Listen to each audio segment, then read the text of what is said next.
rush hour time, and there happened to be a queue of lorries with probably 200 cars behind them. And I thought, if I had a business, that's exactly where I'd be advertising. Hey guys, it's Matt Haycox here, and today I have got with me Ed Hollands, who is the MD of DrivenMedia, which is a company that puts advertisements on the curtains and back doors of subcontracted lorries. So you've probably seen some of his vehicles, or certainly his adverts, going up and down the roads. Ed was on Dragon's Den in 2018. He got funding from the Dragon, Jenny Campbell, who still backs him today. And starting with just one lorry, by the end of 2019, he had more than 100 branded lorries on the UK roads. So really looking forward to talking to Ed. Obviously you can see he's a young guy, or if you can't see, if you listen to this on the audio version, he's a young guy. So we're going to be talking about starting a business at a young age, which I know a lot of my audience talk to me about, gaining investment, how to behave with an investor. And again, just to contextualize this interview, we are recording this on the 5th of May in 2020, bang in the middle of Corona times. So we'll have a little chat with Ed about how Corona has been affecting his business and how he's been pivoting, if so, as well. So Ed, thanks a lot for being here, buddy. No problem. Thanks for the invite. I guess let's start at the beginning. In terms of when did you develop an entrepreneurial spark? I rewatched your little Dragon's Den clip before we came on today, just to put myself back into context. And I think you talked about starting the business 3 months after you graduated from uni. But I'd be interested to know if I guess how you came about the business idea to want to start it, and if you've been doing business before that, if entrepreneurialism had been in your genes. I think I've always wanted to run my own business from a young age. I remember in primary school wanting to run a pub. I think I always never had the right idea, so I was just constantly trying to get skills. It was part of the reason why I went to university. And when I got to the end of the university, I tried something over the summer of the first year, sort of running a dodgeball coaching business, and it failed because I didn't do enough marketing. Which is a bit ironic. Now I run a marketing company, but sort of got to the end of university and was like, right, this is the perfect time to set up a business. You've got no responsibilities, no kids, no house to pay off. I've got very fortunately had a girlfriend that could afford to support me for a few months. So I was like, well, you've got 6 months to come up with a business idea, or you're just going to get a job and get on with it. So I got the most boring job you could think of, which if you ever go to the car park machine and put money in, I was the guy at the other end, empty them out, and then I had to count them to make sure that the machine count tallied what actually was in the bottom of it, which is very loud, very annoying, and very, very boring. So it was quite funny when I kind of came with this idea about 2 weeks later. And how did you come up with the idea? I mean, obviously, a lot of what I talk to my audience about is when they're struggling for business ideas, that business ultimately is solving a problem for profit, and what problems affect you, and the fact that many businesses have been created by the fact that a business owner had a problem they wanted to solve for themselves, realized that they could also solve that for other people and get paid for it too. I mean, how did you? I can't imagine you were driving too many lorries at the time. So how did you come up with it? To be honest, I didn't set out to be in truck advertising. I was just sort of every day, it was part of a routine that I'd get up because I finished quite late, walk Tara to her work, which was probably like 10-15 minutes. And it was alongside the A38 in Derby, which is used a lot for lorries. And it just so happened, that I was walking back. It happened to be sort of 8:30, 8:45, sort of rush hour time. And there happened to be a queue of lorries with probably 200 cars behind them. And I thought, if I had a business, that's exactly where I'd be advertising. And that's pretty much the spark that started off DrivenMedia. And was nobody else doing it at the time? There are a few other people doing it, but they seem to have just got to a point and stopped to just keep rolling with the same people. And I thought, actually, this is a solution that if you're doing outdoor advertising, if you're doing TV, radio, you need to be on trucks because everyone drives at some point in the day, and no one expects an advert to be there. And for the hauliers, it's not a lot of money for them, but it's an extra few percent on their profit margin that they just have to keep them on the road for. And you completely wrap the lorry, do you? But back and sides.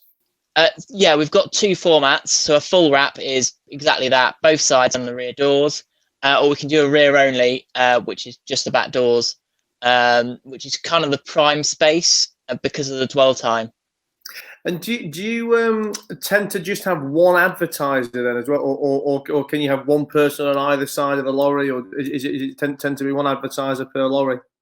I tend to sell it one advertiser per lorry. We do have a few advertisers who want to team up with other businesses, and as far as I'm concerned, that's fine because I'm not putting you with someone else. You're creating that synergy.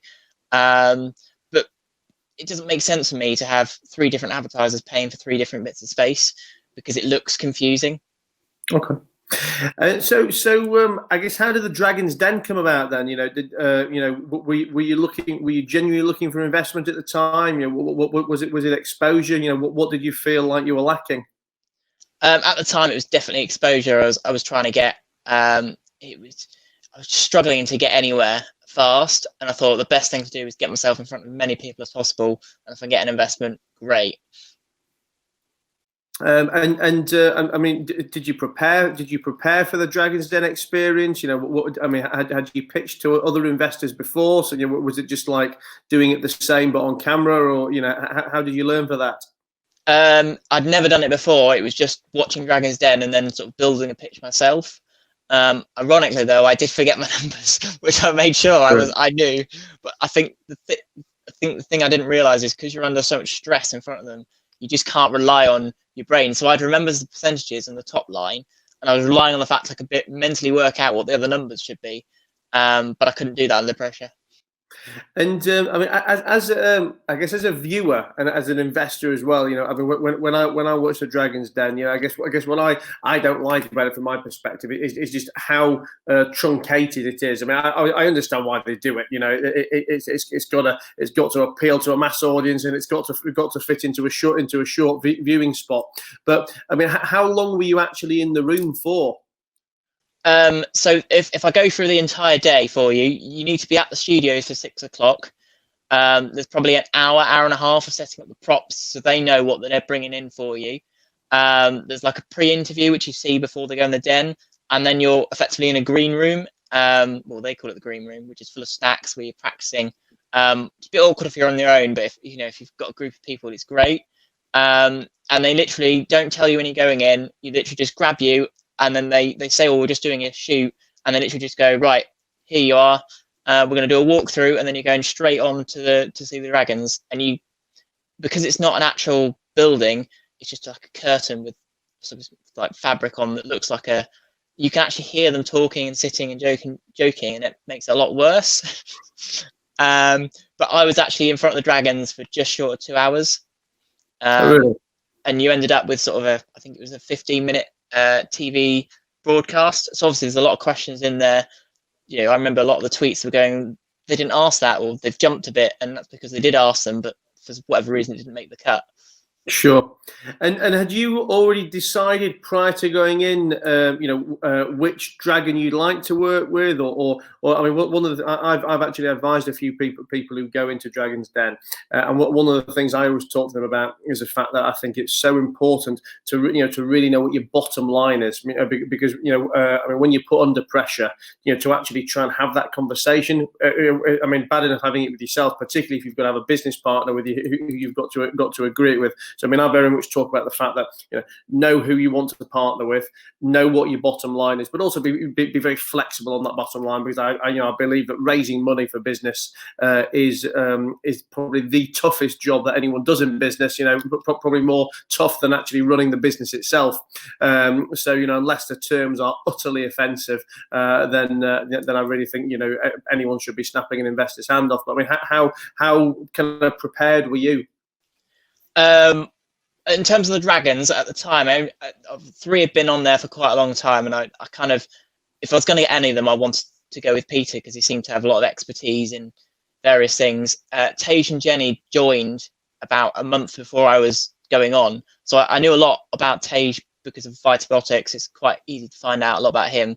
Jenny was a bit of an unknown. I'd know what business she ran, but I didn't know any expertise or where she'd invested any of her money. And so if I was going in there, I think I was going, Jenny would be good, Tage or Peter would be kind of my top 3. And what we saw as a viewer was that that Jenny offered. I mean, you kind of accepted before she'd even finished the offer. I mean, is that really how it went down? Was she the first person to offer and you just jumped on it? Yeah, she was the first one to make me an offer, and I thought I paused, but obviously I didn't. And how's it been for you then, having an investor? I guess A, having an investor, and B, having a high profile investor, that presumably can open many doors for you. I mean, what's your working relationship been like? How often do you speak? Have you had to start behaving differently? We try and speak about quarterly, but we've got a WhatsApp group, so if there's any urgent problems, she can sort of advise. Especially recently, we've been speaking more often because of the coronavirus, but it's more often, what are we doing to make sure we survive? We're looking at other options. Would this be a good time to sell the business or get in front of someone else who's looking to grow into the UK? Sort of just planning different things out, which is really useful.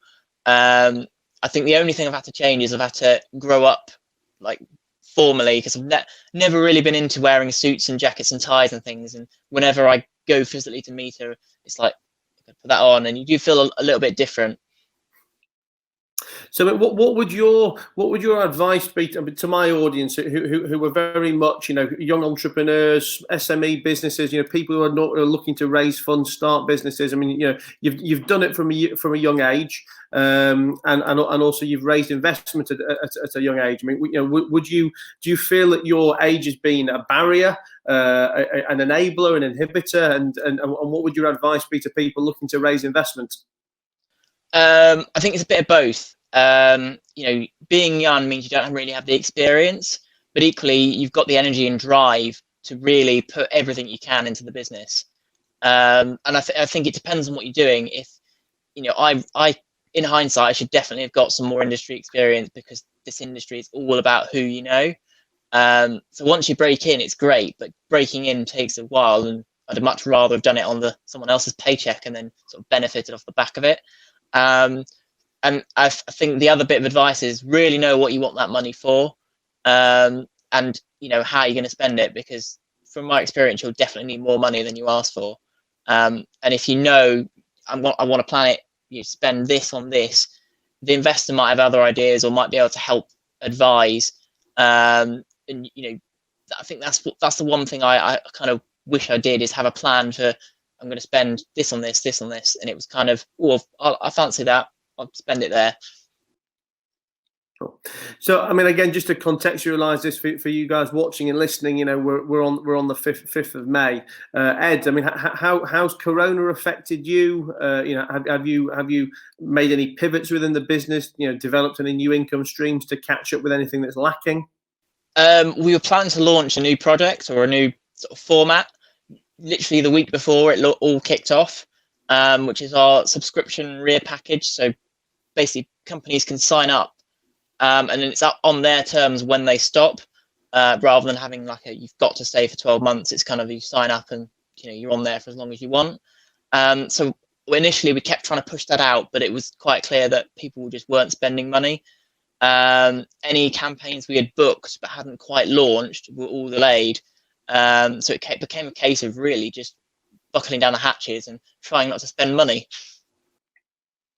And have you kind of been able to, I guess, develop any corona immune, business ideas, business pivots, anything that's kind of kept the wheels on the road, excuse the pun, or things that then may end up being part of your longer term plan?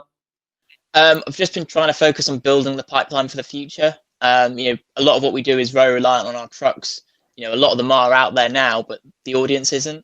There's not a lot I can do about that. So it's just building the pipeline. So when normality resumes, I know that I've got hopefully 50, 60 people that want to launch into trucks. So I know once I get there, that's where I'll get the money. We thought about getting people to part with money now and then getting their trucks later, but because a lot of our products cost several £1,000s, it's a lot harder than say £10 for the pub. Sure. Okay. Well, listen, Ed, it's been great having you here, buddy, and interesting to hear your story and lots of very actionable information for my guys at home. I mean, for people who want to know more, whether that's more about you as an individual or people who are interested in the advertising products as well, where can we find you? Where do you hide on social? Best place to go is drivenmedia.co.uk. But if you're looking on social media, just search for Driven Media UK. Will come up, hopefully. Perfect. Oh well, Ed, it's been great to see you, buddy, and I'm going to look forward to when we're allowed out of the house again, driving up and down the motorway, and hopefully seeing some of your trucks in action. Hopefully. See you soon. Hi, buddy. Bye bye. Bye now.